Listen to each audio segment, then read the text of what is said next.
सर्व लोकांना शिक्षण मिळालं पाहिजे, मोफत मिळालं पाहिजे आणि शिक्षण सक्तीचं झालं पाहिजे याची सुरुवात ज्यांनी केली त्या सावित्रीबाई फुले यांची आज जयंती आहे. भारतीय जनता पार्टी कोल्हापूरच्या वतीनं आज त्यांना इथं आदरांजली अर्पण केलेली आहे.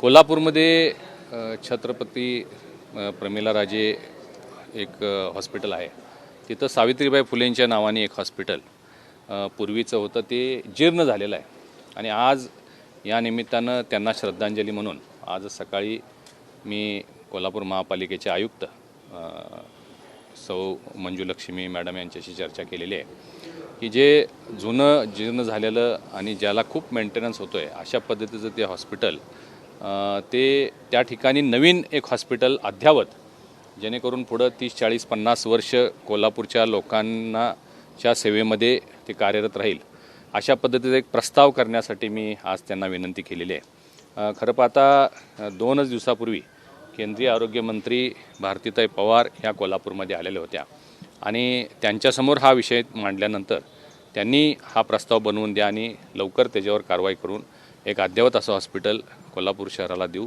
अशा पद्धतीची ग्वाही त्यांनी दिलेली आहे आणि आज मला वाटते खऱ्या अर्थानं अशा या प्रकल्पाला सुरुवात होणं ही त्यांना श्रद्धांजली ठरेल.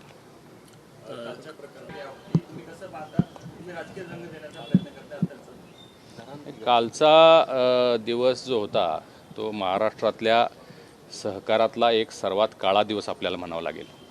कारण ऊस वेळेवर गेला नाही म्हणून MDंना गुंडांकरवी खाली ओढून लाथाबुक्क्यानं मारून रक्तबंबाळ करून मुक्का मारून कपडे फाडून रस्त्यावर मारणं हे महाराष्ट्राच्या सहकाराच्या इतिहासात आजपर्यंत असं कधीही घडलेलं नव्हतं. खरं म्हणजे सतेज पाटील यांनी काल सकाळी एक बैठक बोलवलेली होती आणि त्यामध्ये शेतकऱ्यांना थोडंसं उचकवण्याचा प्रयत्न त्यांनी केला. शेतकरी त्यात कमी होते, त्यांचे गुंड त्यामध्ये जास्त होते आणि हे पूर्वनियोजित कट करून ज्या रस्त्याने MD निघाले होते त्याची पाळत ठेवून त्यांना रस्त्यावरती अडवून त्यांना तिथं मारहाण अमानुषपणानं मारहाण करणं. MD हे एक मोठं पद आहे, एक संस्था चालवणारे ते एक अधिकारी असतात आणि अशा व्यक्तींना मारहाण करणं हे म्हणजे त्यांनी आपल्या गुंड प्रवृत्तीचं दर्शन दिलेलं आहे. याचा खरे पार्श्वभूमी अशी आहे की 5-7 महिन्यापूर्वी राजाराम कारखान्याची निवडणूक झाली आणि ही निवडणूक राज्यभर गाजलेली होती.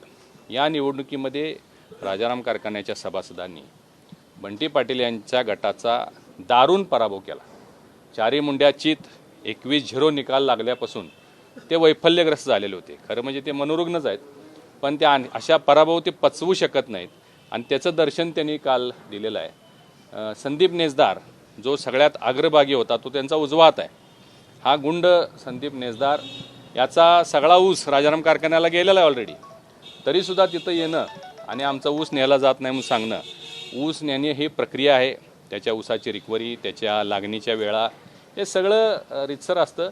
मग मला सांगा, जर विरोधकांचा ऊस अडवायचाच होता तर संदीप नेसदारचा कसा नेला?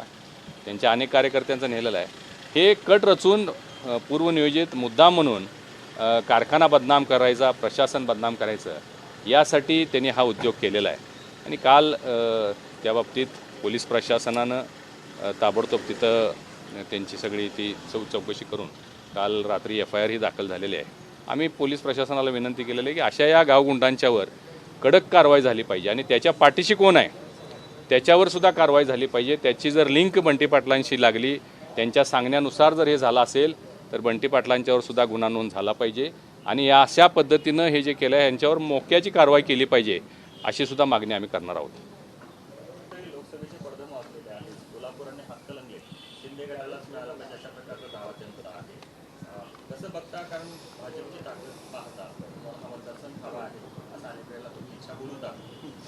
महाराष्ट्रातली सध्याची राजकीय परिस्थिती पाहता भारतीय जनता पार्टी, एकनाथ शिंदे साहेबांची शिवसेना आणि अजितदादांची राष्ट्रवादी हे एकत्रितरित्या आज राज्याच्या सत्तेमध्ये कार्यरत आहेत.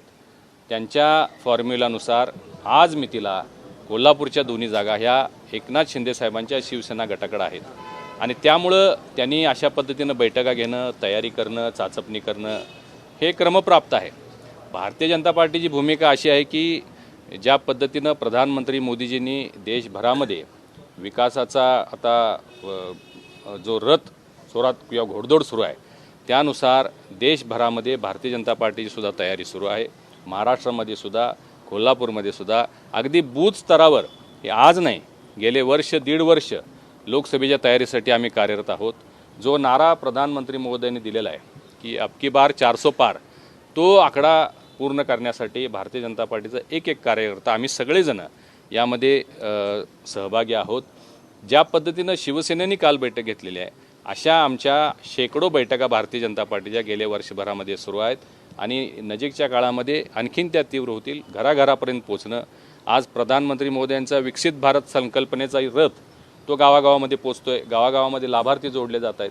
म्हणजे पक्ष म्हणून आम्ही आपले उमेदवार, मग ते भारतीय जनता पार्टीचे असतील, एकनाथ शिंदे साहेबांच्या शिवसेनेचे असतील किंवा राष्ट्रवादीचे आमचे असतील, तर ते जे कोण उमेदवार पक्ष देईल त्यांना ताकदीनं त्यांच्या पाठीशी उभं राहणं आणि त्यांना प्रचंड मताधिक्याने निवडून देऊन प्रधानमंत्री मोदयांचे हात बळकट करणं, यासाठी आम्ही कार्यरत आहोत. ते काय त्यांच्याकडं बंगालची काय माणसं आहेत, त्यांच्याकडं हे सगळं जादूटोणा करणं, भविष्य सांगणं हे त्यांनाच जमतं. भाजपच्या तिकिटावर शिवसेनेचे लढणार असतील तर ते शिवसेना घोषित करेल ना. काँग्रेसच्या एका व्यक्तीनं हे घोषित करण्याची आवश्यकता नाही. ते ज्योतिषशास्त्र त्यांनी बघू नये, हे आमच्या अंतर्गत विषय आहेत, आम्ही ठरवू. त्यात त्यांना चिंता करण्याची काय आवश्यकता आहे. भाजप एक जागा दोन्हीपैकी घेण्यासंदर्भात आग्रही यापूर्वी केली होती. आपण देखील या संदर्भात काही आता पक्षाला काही सूचना? नाही, मी वेळोवेळी हे सांगत आलेलो आहे की आज भीतीला दोन्ही जागा या शिवसेनेकडे आहेत, एकनाथ शिंदे साहेबांच्या.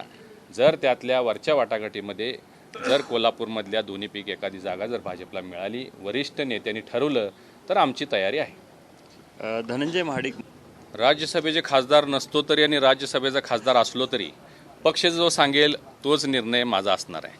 पक्षानं जर समजा मी आज खासदार नसतो आणि पक्षानं सांगितलं असतं की तुम्हाला उभारता येणार नाही, तरी मला थांबावं लागलं असतं. आणि आज राज्यसभेचा खासदार असलो आणि तरी मला पक्षानं सांगितलं की तुम्हाला लढवावं लागेल, तरी मी आम्हाला लढवावे लागेल. कारण पक्षाचा आदेश मानून काम करणारे आम्ही मंडळी आहोत. जो वरिष्ठ निर्णय घेतील त्याच्यासोबत आम्ही सर्वजण आहोत. डीपीडीसीच्या निधी मी नेहमी सांगत आलेलो आहे, त्यांचं मानसिक संतुलन बिघडलेलं आहे. सत्ता नसली की ते काय वाटेल ते बरळतात. जो प्रश्न माननीय पालकमंत्री मुश्रीफ साहेबांनी त्यांना विचारलेला आहे, 2.5 वर्ष ते सत्तेमध्ये होते. 2.5 वर्षामध्ये आज मुश्रीफ साहेबांनी घोषित केलेलं आहे की फॉर्म्युला जो राज्य स्तरावर ठरलेला आहे त्याप्रमाणे 30% शिवसेना 30, भारतीय जनता 30 आणि राष्ट्रवादी 30 आणि 10% हा विरोधी पक्षांना द्यायचा, अशा पद्धतीचा फॉर्म्युला राज्य स्तरावर ठरलेला आहे. मुश्रीफ साहेबांनी त्या पद्धतीने सांगितलं. 2.5 वर्ष ज्यावेळी महाविकास आघाडीचं सरकार राज्यामध्ये होतं, 10% काय 10 रुपयेसुद्धा आम्हाला दिलेले नाहीत. जर दिला असेल तर त्यांनी दाखवून द्यावं. आणि मग त्यांना कोणत्या तोंडानं अधिकार आहे आज निधी मागण्याचा. जर तुम्ही विरोधी पक्षाला तुम्ही सत्तेत असताना विचारात घेत नाही, तर आज मुश्रीफ साहेब पालकमंत्री असताना त्यांनी त्यांचा प्रस्ताव का विचारात घ्यावा. आणि योग्य ते विकासाची कामं असतील त्या संदर्भात 10% सोडून सुद्धा अधिकचा निधी लागत असेल, काही महत्त्वाचे प्रकल्प असतील, तर मुश्रीफ साहेब सक्षम आहेत, ते त्या बाबतीत विचार करतील. आमचे चंद्रकांत दादा सक्षम आहेत, ते त्यांच्याही हातामध्ये काही निधी आहे. तर असे काही प्रश्न असतील तर निश्चित त्यामध्ये आम्ही मदत करू. साधारण फेब्रुवारी एंडपर्यंत 40 बसेस येतील असं अपेक्षित आहे. 40% हा 40 बसेस मी याच्यावरून सांगितलं की दिल्ली दरबारी केंद्र सरकारनं जो निर्णय घेतलेला आहे त्यामध्ये 5,000 बसेस ते खरेदी करत आहेत. आणि या 5,000 बसेसचा पहिला लॉट 40%चा जो आहे तो फेब्रुवारी अखेरपर्यंत येणार आहे. आणि तो आल्यानंतर आपल्यालाही त्यातल्या काही बसेस मिळतील आणि उर्वरित जे आहेत त्या 3 महिन्यामध्ये. अशा पद्धतीची परवा एक बैठक झाली, त्यामध्ये आत्ता तरी सध्या ती स्थिती आहे. माझा पाठपुरावा चालू आहे. साहेब, कालच्या मारहाणी त्यांचं काय करायचं असं आव्हान सोशल मीडियातून होतं? नाही, मी महाडिक गटाच्या सर्व कार्यकर्त्यांना आव्हान करतो की त्या गावगुंडांनी काही प्रकार केले म्हणून आपण सभ्यतेनं आपण आपली संस्कृती सहकार जपण्याच्या दृष्टिकोनातून माजी आमदार महादेवराव महाडिक साहेबांनी जो आपल्याला मूलमंत्र दिलेला आहे तो जपत आपण अशा पद्धतीची कुठलीही चुकीचं वर्तन, गैरवर्तन किंवा कुणाला मारहाण करण्याबाबतच्या पोस्ट किंवा अशा पद्धतीचा प्रकार करता कामा नये, अशा पद्धतीचं आवाहन मी माझ्या सर्व कार्यकर्त्यांना करतो.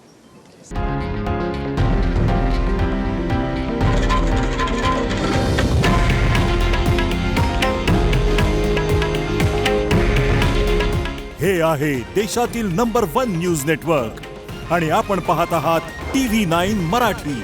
काळजी तुमची, हित महाराष्ट्राचं.